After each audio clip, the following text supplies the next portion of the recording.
Estamos de volta no Antenados na Geral. Deixa eu só fazer um lembrete para você. Nós estamos falando sobre humor no ambiente da igreja. Foi gravado esse programa, ele vai no ar na segunda-feira. Então, essa segunda agora, assista, foi um programa muito interessante. Esquentou aqui, fechou, teve um momento, mas foi muito bom para a gente debater um pouco sobre isso.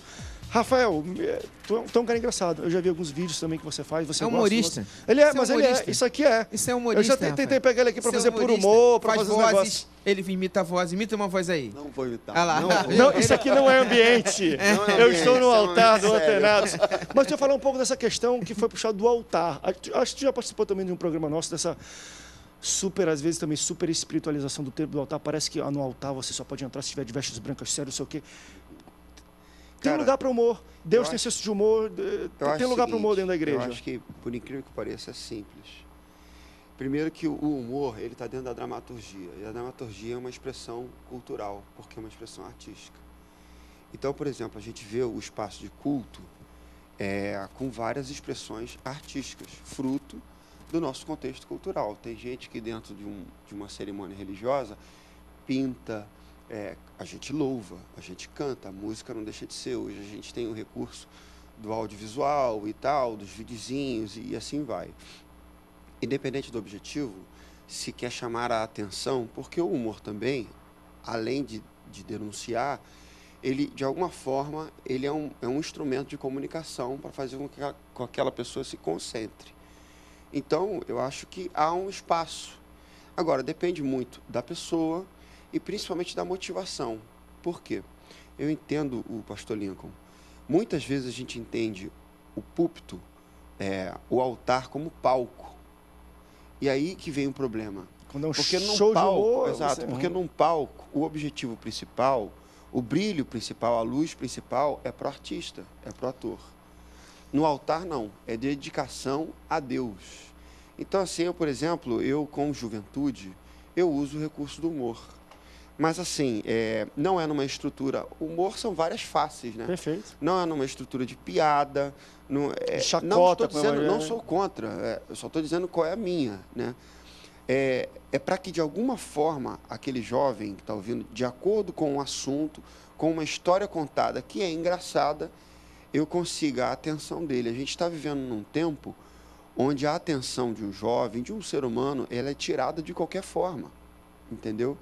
Então, é quase que uma luta constante para resgatar a atenção, para você ter espaço no ouvido daquele camarada e na mente para proclamar a proclamação do Evangelho. É óbvio que quando você quer atender uma demanda que existe hoje no meio evangélico, por conta da nossa superficialidade, porque a gente não pode isso, não pode aquilo, e aí essa construção moral, na verdade, uma tentativa de construção moral sobre todas as nossas atitudes, mediante a nossa crença, a nossa fé, faz com que alguns espaços sejam profanos e outros espaços sejam sagrados. Eu acho que sagrado é o Senhor, independente do espaço, assim como profano são as nossas atitudes, independente do espaço.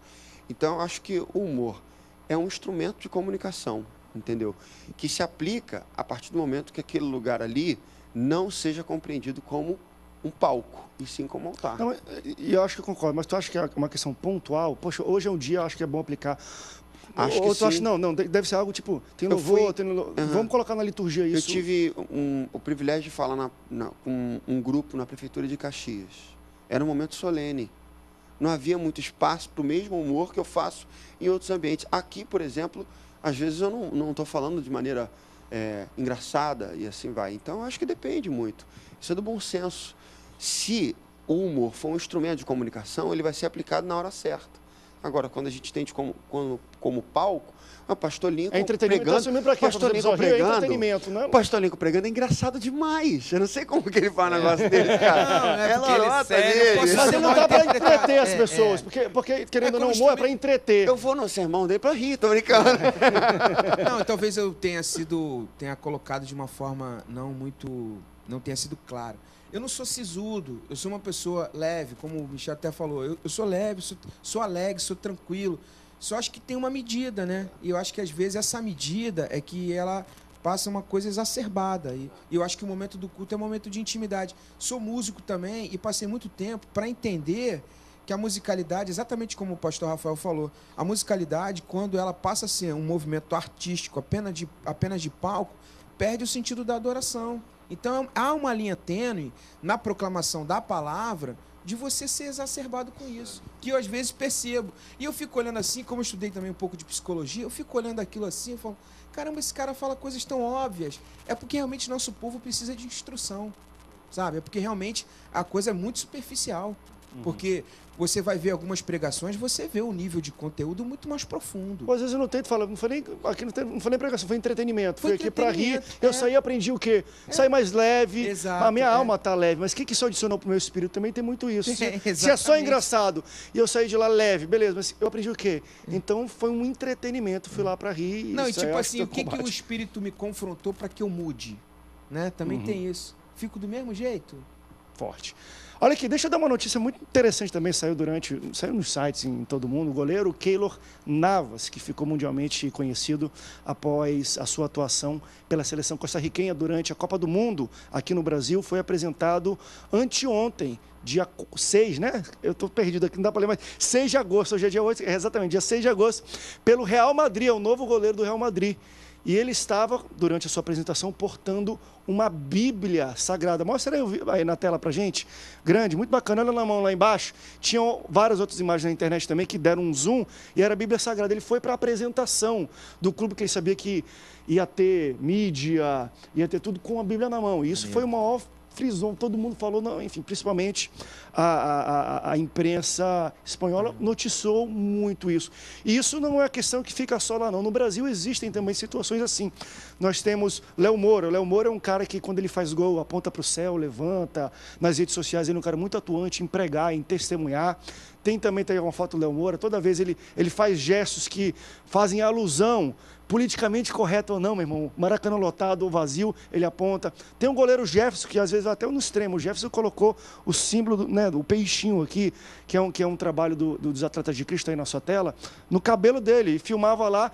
E em outras entrevistas que chegamos a ele, tipo assim, o pessoal que trabalha, Cartola, pediram para ele te colocar aquilo, porque era uma questão de mensagem religiosa e não tinha, por causa de direito de transmissão, aí a gente vai entrar em níveis maiores para debater.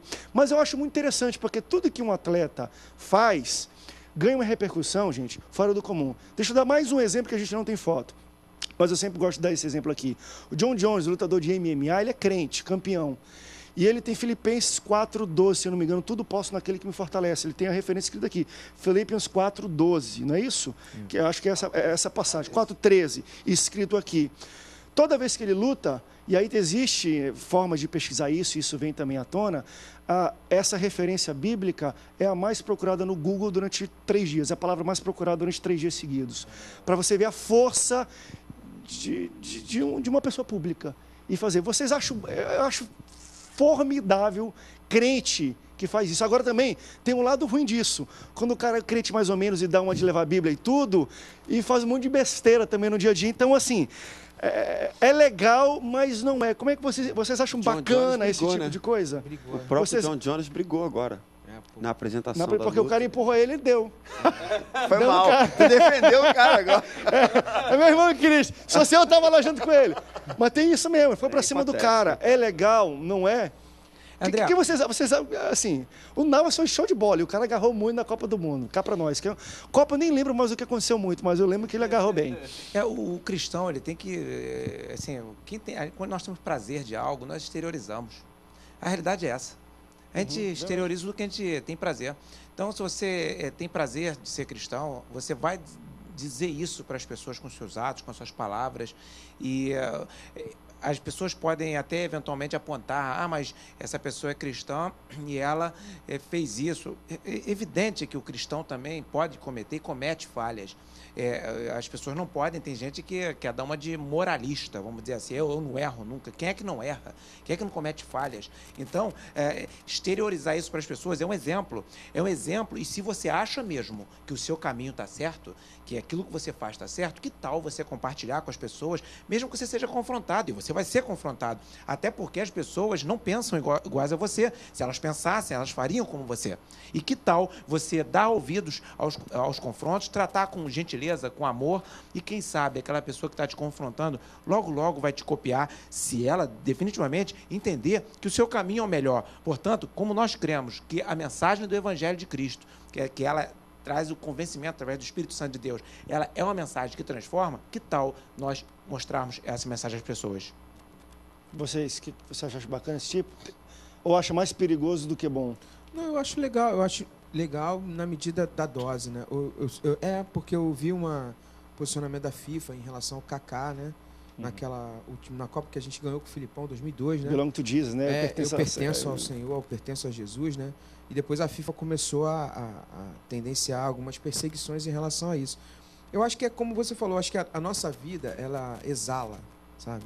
E eu acho que quando Jesus faz parte disso, em todas as nossas atividades, sejam elas familiares, na expressão do profissional que somos. Eu me lembro de uma vez eu entregar um relatório em Excel, que alguns sabem que eu sou contador, né? E eu entreguei um relatório assim, e o meu chefe falou assim, isso não é um relatório digno de alguém que serve ao Senhor. Eu nunca mais me esqueci disso. Entendeu? Tipo assim, era um... Espiritualizou o relatório. O cara falou assim, cara, o Deus que tu serve é esse relatório que você apresenta, tipo, todo feio, todo mal acabado. Caramba. E eu conheço você como profissional, sei que você pode entregar algo melhor. E eu comecei a perceber que todas as nossas atitudes, elas refletem o Senhor. A gente louva a Deus em tudo que a gente faz. Então, nada mais justo que o cara vá numa apresentação, ele carrega a Bíblia, sabe por quê? Porque ele carrega a Bíblia em todo lugar que ele vai.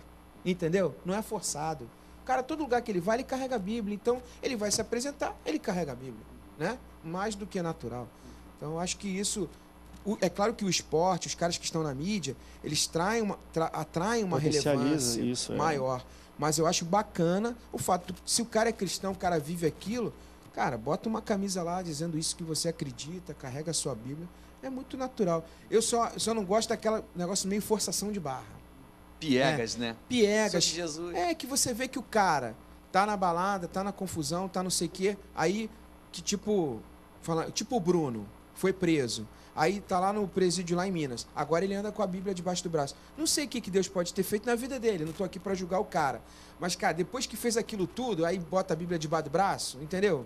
Não sei se eu quero ser o mas às vezes parece que a Bíblia é uma chancela de mudei, isso é pior. Que é uma coisa que ontem eu estava até assistindo assim, que eu fiquei um pouco envergonhado, só compartilhando antes da gente ir pro break. Eu estava vendo aqueles programas policiais, que a polícia chega, tem um chamado, vai na casa da pessoa, que marido bate mulher bate marido.